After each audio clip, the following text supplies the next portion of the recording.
The money your business makes is yours, and because you work hard for it, you can spend it as you please, right? Wrong. In this video, you'll discover why and what to do about it.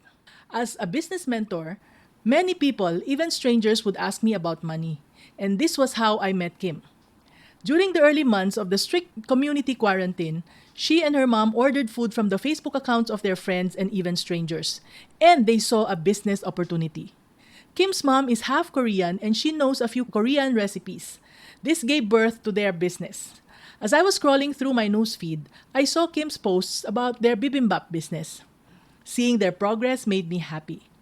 About 2 months later, I noticed Kim's posts started to become less frequent until finally there's no more mention of their bibimbap. And I thought, I guess their business didn't click. Since they weren't reaching out to me, whether for advice or anything about their business, I also didn't ask them what happened. And then out of the blue, Kim's profile popped out into my messenger again. And I decided to send her a private message. Kim, how are you? How's your bibimbap business? She replied, oh, we're doing fine, but our bibimbap business died. Business was good, but we realized it was hard work. That's unfortunate, I said. Do you mean your business died because you got tired from running it? Why didn't you hire someone to help you if it was doing well? And finally, she admitted, actually, Mami Negosyo, the reason was we ran out of money. I was surprised to hear this.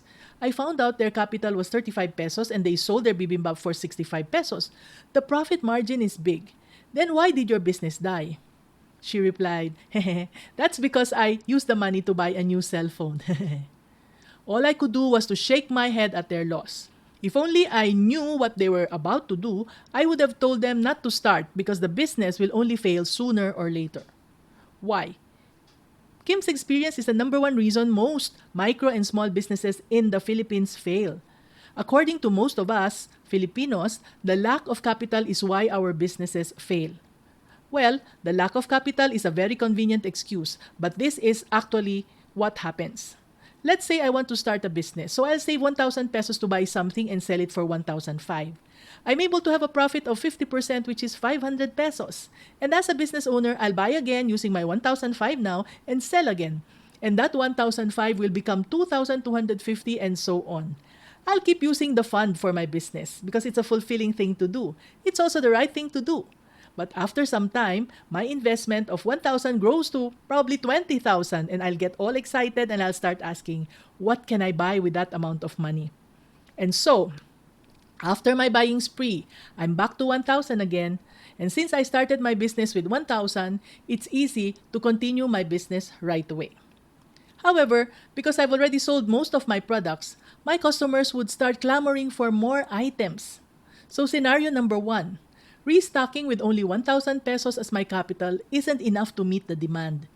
Either there's gonna be a delay with my products or the quality won't be as good as before.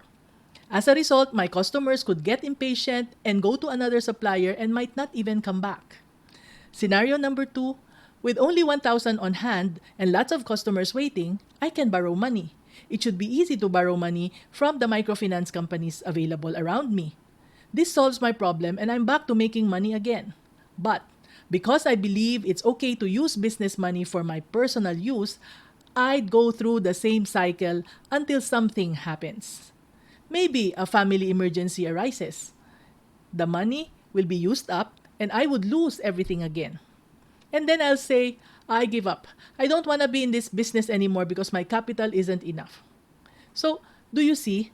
The problem is not because of lack of capital. Kim's problem isn't also about the bibimbap business. We often think that the business itself is the problem. It's not the fault of the cell phone or the family emergency. Life happens, but the money you need should not come from your business. With or without the business, what do you think will happen to Kim 10, 20 years down the road? Yes, she'll still face the same problem regardless of her career, which is lack of money. What she needs to do is to change her mindset about money.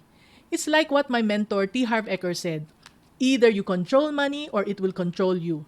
To control money, you must manage it. As a mentor to many startups, I give you this tip. Treat your business separately from yourself. Look at it as your employer.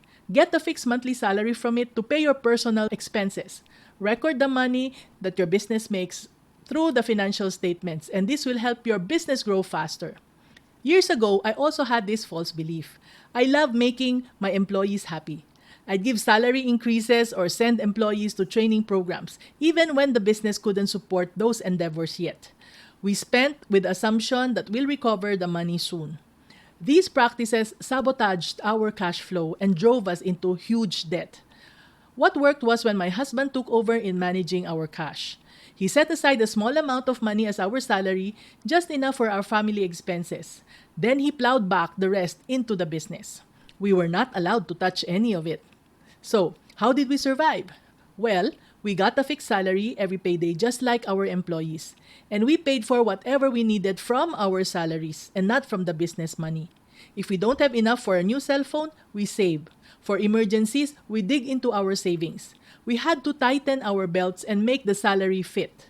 This was what allowed us to pay off our debt so that we can enjoy a more comfortable life now. Frugality is our family value. So is living a simple life. It should be this way. See you in the next video.